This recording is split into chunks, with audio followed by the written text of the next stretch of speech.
Next to me is my 2012 Subaru WRX, and in today's video we're going to be doing a walk around of it so you can see exactly what state it is in right now, and we're going to be starting the build process on it. And you know, it's a really good opportunity now to take some time and talk about the build and what's going to be happening to the Subaru over the coming months, and also why I purchased this vehicle to begin with. So I hope that you'll stick around and join me for this video. I'm really looking forward to sharing this with you. So I'll just give you a quick rundown about the history of this vehicle. So it is a 2012 Subaru Impreza WRX.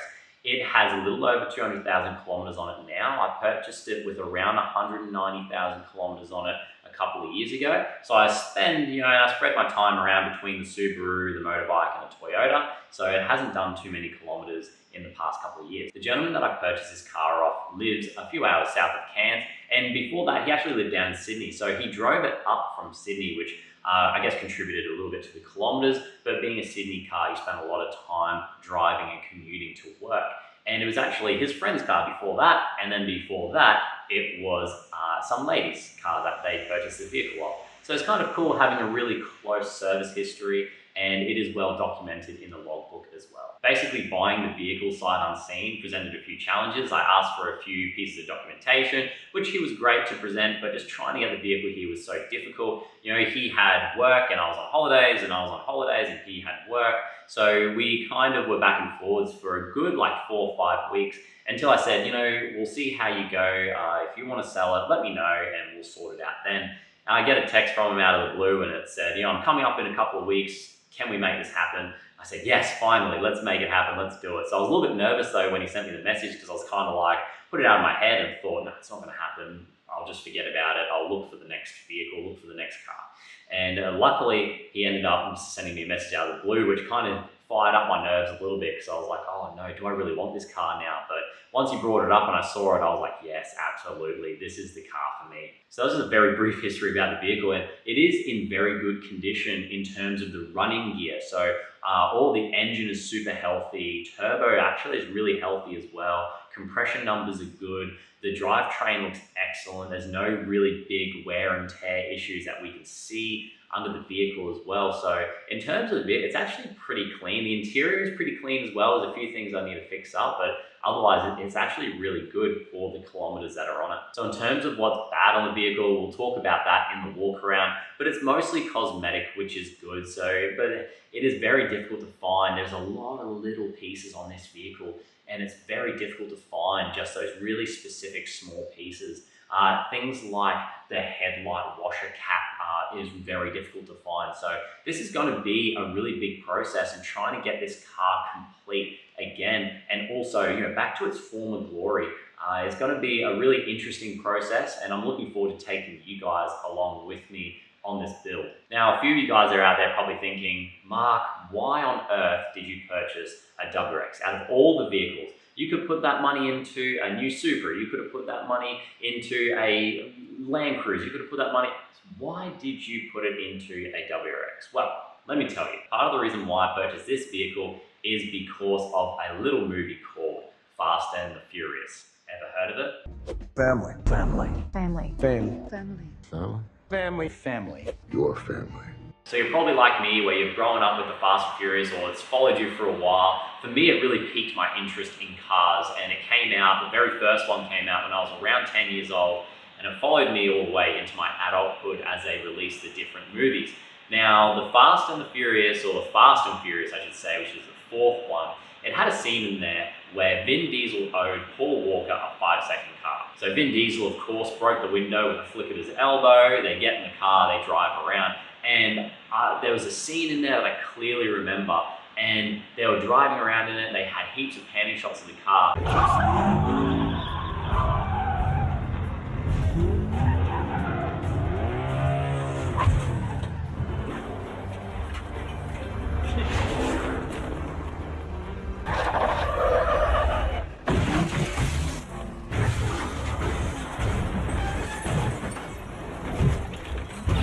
And I just thought, wow, that is a really nice car. The lines on it was reminiscent of the older vehicles, the way that the pumped guards looked so aggressive. It really just looked like a rally vehicle, and how basically a Subaru rally vehicle should look. And it just piqued my interest. I didn't know what it was at the time, and I kind of put it out of my mind for a while. So I like the V8s and they look pretty cool, but the V8s over here in Australia are really expensive, and they're expensive to run and register. So I kind of directed my attention more towards the tuner vehicles, and they kind of piqued my interest because, you know, V8s over here in Australia, they're really, really popular. So at the time, tuner cars weren't as popular. So I was buying all the magazines and stuff that I could, reading up about all the turbo 4-cylinder engines, and not that I could afford them, but I was just getting some information behind me so I can make an informed decision when I was able to purchase one of these vehicles. I first owned a Mitsubishi Lancer, which I owned for like 8 years. Great car, but just the tunability of it just wasn't there. It was a great handling car, had a good engine, but it just was very limited in what it could do. So I ended up selling that and buying a truck.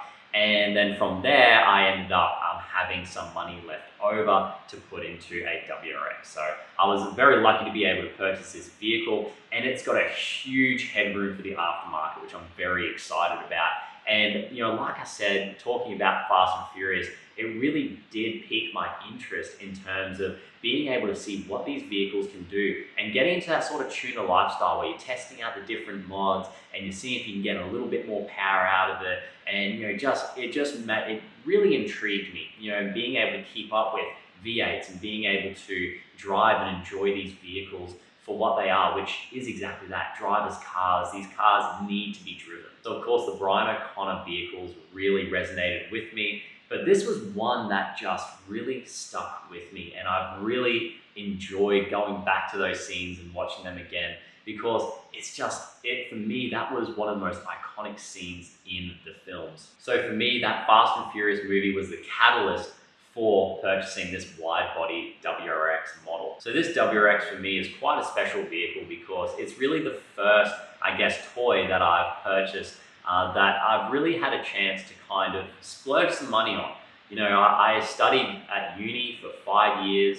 I've worked hard to get my house and do everything the right way, but you know, with that, it takes a lot of discipline to be able to do that, and it requires a lot of sacrifice. And for me, that sacrifice meant that I couldn't, I guess, achieve my dream of being able to get some sort of tuner vehicle that I was able to spend some of my time on and enjoy driving. So for me, this vehicle kind of represents a bit of a culmination of all my hard work. And for some of you out there, you might think that maybe is a little bit silly, but for me, this is kind of like my prize, you know, for putting in the hard work and putting in the effort. And every time I drive this vehicle, it kind of feels like, you know, this is the one thing that I can kind of say, you know, it was a little bit of a risky purchase. It was a little bit of, no, I wouldn't say silly purchase because this is to do with my hobby, but it was definitely something that I didn't need, and it was definitely a want. Okay, so great. I've purchased the WRX. We know the history behind it. We're going to do a walkthrough very shortly,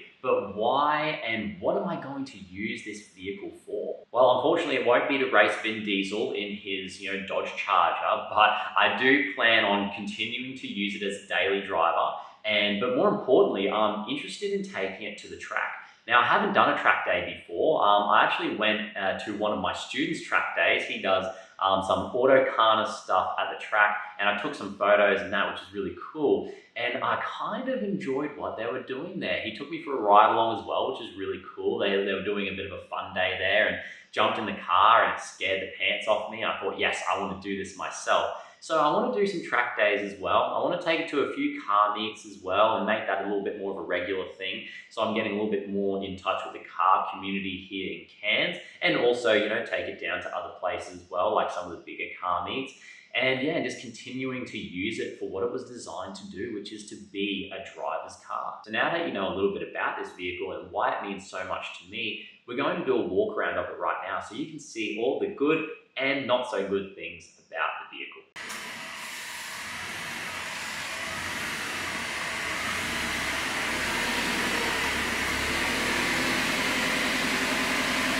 Let me give you guys a quick walk around of my 2012 WRX in the premium trim. So we'll start at the front, and as you can see, there's absolutely nothing going on in here. It's completely stock. The car has been in a bit of rain yesterday, so it's a little bit wet, and it's going to be dripping a little bit, so it's not any leaks or anything, so don't worry about that. But you can see the intercooler's got a few bent fins, but apart from that, No leaks, nothing. It's all pretty clean in here. So that's pretty much it. I mean, it's all stock, even the intake, everything, it's all stock. So what we're looking at here is basically how it looks off the showroom floor. So we're going to have a look at some of the paint now, and really the paint is the worst thing about this car. So as you can see, we've got a few paint chips here, a few scuffs, nothing too deep, but definitely enough to bring it back to the original plastic color. And you know, the air vents as well has got a few scrapes and that too, which isn't great. And the headlights as well, a few scrapes and dings from rocks, but that's to be expected. Like I said, this car's got over 200,000 kilometers on it now, and this car has been driven. And that's what these cars, these performance cars, they need to be driven, guys. So many people get these vehicles and they just, you know, just baby them. Nothing makes me sadder than seeing on car sales and, you know, Facebook Marketplace, seeing all these vehicles and they have like 20, 30,000 kilometers on it. So these cars need to be driven, you know, and that's what they're designed for. They're a driver's car and they love to be driven. They're designed to be broken and fixed, and that's how the car world works. So I don't mind racking up the kilometers on this bad boy. So as you can see, we have got some more paint chips everywhere, guys. And you see a few pretty deep gouges there in the front, and a missing air vent, which I do have, but it needs to be painted. They're on pretty loose, these things, so I will be looking at fixing it with some sort of tape. And obviously it needs to be painted anyway. There is the headlight washer cap. So there's these little washers that pop up here, spray the headlights. That is missing. It came like that. I don't know, you know, how to get one of those. I've contacted wreckers, but no one seems to have them. So if I find out how to get it, I will let you guys know for sure. And just going around the front, again, you kind of see even the number plates all pretty dinged up. And yeah, just generally, just a few chips. Also too on the front, we've got a broken fog light as well. So that is cracked. We'll continue around the car. Start off with the worst fender, worst panel on the body. And you can see that we've got a big ding there. And that is from a motorbike. I'm not going to say which one it was, but it was one of them, and they fell on the fender, and it yeah, it's buckled it quite good. So, you know, that's all going to be fixed, of course. That's the plan. And yeah, just working our way around the car. The bonnet's actually in very good condition. There are just a few scrapes and that on the front, which I'm sure will come out quite easily once they start fixing up the paint. There's this plasticky stuff on the outside, and it's really ugly. It's starting to mold behind it as well. And I don't know what that is, whether that's gone through the paint, but it's definitely some sort of decent gouge in the metal there. So it's causing some problems with mold, and that too just looks really ugly. And working our way around, the wheels are pretty good. All the wheels have some sort of scuff on them. So I will either get these repainted and refreshed, or I might get a new set of rims and keep these as maybe a track set. There's lots of little scratches all the way around the vehicle, but you know, the back actually is probably the cleanest part. There really isn't any scratches at all on that back section. And on this side here, this is actually a pretty clean side. Really not much going on here at all. There is just a little bit of a dent here as well, with a little bit of rust appearing. But apart from that, it's all pretty good. And yeah, and that's pretty much it. So yeah, there's a few dents. I'll try to get some of them in the light so you can see them. There's a few little just trolley dings you can see that have appeared over time. And going into the interior now, I'll start at the back. As you can see, the gas struts don't work, so they're going to be replaced. And yeah, and the interiors are, it looks a bit grotty now because I've been using it to haul some stuff, but the back is actually pretty clean. There is quite a bit of pet hair and stuff in here from the previous owner, so we'll see if we can get some of that cleaned out as well. It's on there pretty good. A vacuum won't do it, so might take it to a detailer to fix up for me. And these back panels are a little bit scuffed up, but I really don't care too much about that. And this panel here is not sitting on. As you can see, it's pretty wobbly, and these panels here rely on this one to be installed correctly and to be not broken, basically. So I need to get that one fixed, and these ones should fall into line, hopefully. Onto the interior of the car now. We can see that these are fine. They're not really anything to be too worried about. They'll come off with a little bit of armor all, but you can see that we've got some wearing on the interior pieces, which is quite common from what I hear. And in the interior, you can see that we've got the premium leather, which is basically just a leather cover for the seats, but they do look very nice. And the stitching does go, you know, with the rest of the car. So we've got red stitching here, and then we've got red stitching on the steering wheel, and then we've got some red stitching here. So steering wheel as well is pretty clean. It's not really cracking or breaking, which is good for a stock steering wheel, and you know, over 10 years pretty much outside in the sun. And it's a little bit dirty in here, but you know, apart from that, the interior is pretty good. Just a few little chips and stuff. The gear knob isn't that great. It needs a little bit of work, so I might replace that too. But apart from that, it's all pretty good in here. I don't really have any complaints. The sunroof works perfectly. Fully electric. No issues there. Doesn't leak. Doesn't leak, which is good. And then in the back, we have the exact same setup. So just the back seats are in very good condition. So the interior of this is excellent. The running gear on this is excellent. And really the only thing that needs to be like drastically fixed up is just the exterior of the vehicle. So once we get that fixed up, it should be pretty good. The only other thing I'll say is, what do you get with a premium, I guess, cut or premium setup? The premium options, you do get these little things here. If you can see that, it's basically a you know, just for Bluetooth audio, and you do get the leather cut. You also do get GPS as well on the satellite navigation, and that's pretty much it, really. You don't get much else. You do get the sunroof as well, which is pretty cool, I guess. But, you know, in Cairns, it's pretty hot, so we don't use it very much. But yeah, so that's pretty much it. That's pretty much the entire walk around of the vehicle. So completely stock suspension in there as well, as you can see. 100% stock. And yeah, that's pretty much it.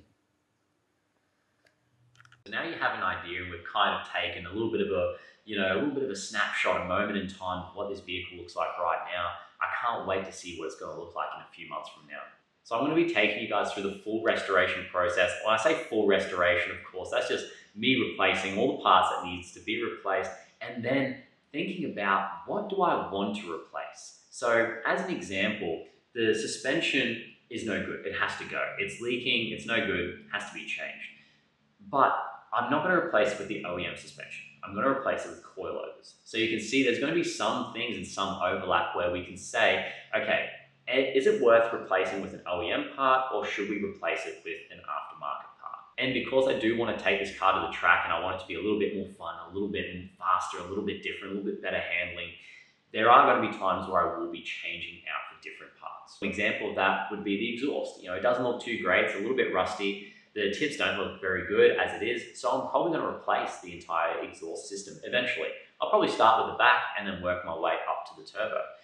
In terms of the brakes on this car work really well, but you know, I might upgrade the rotors, the pads, maybe even do a big brake kit as well. Of course, I'll be looking at how the car looks. So I'll probably replace the wheels with something of a very high quality that I've always wanted, which you're going to have to stick around and see what they are.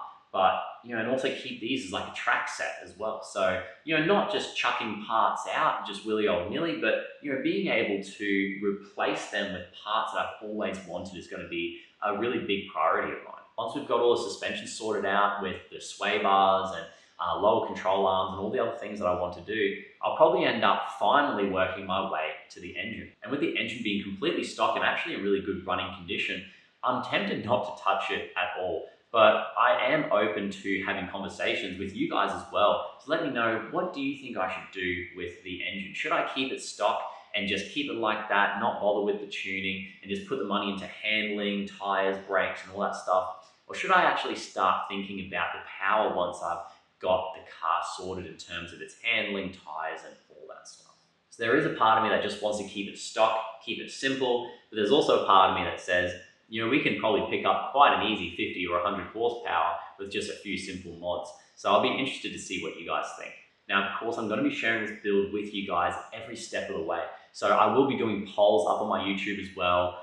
We'll be having discussions through the community tab on this channel here. So please make sure you're keeping your eye out for that and contribute where you can, guys. I am very new to this sort of stuff, so I'm very interested to see your thoughts so you can help me as well, and hopefully you guys will learn a few things from the processes that we are going to be going through together. So now you're up to date with this vehicle, you've got the history on it, we've done the walk around, you know kind of what my plans are. So next week, I'm going to be releasing a coilover install video. We're going to be going over what coilovers I purchased for this vehicle. I'll be doing an initial test drive as well, so you get an idea of what it's like. So the build is beginning already. So stick around, guys. It's going to be an awesome build. I'm so excited to, after 2 years, and of course longer, being able to finally modify the car of my dreams is going to be exactly that, an absolute dream. I'll see you guys next week.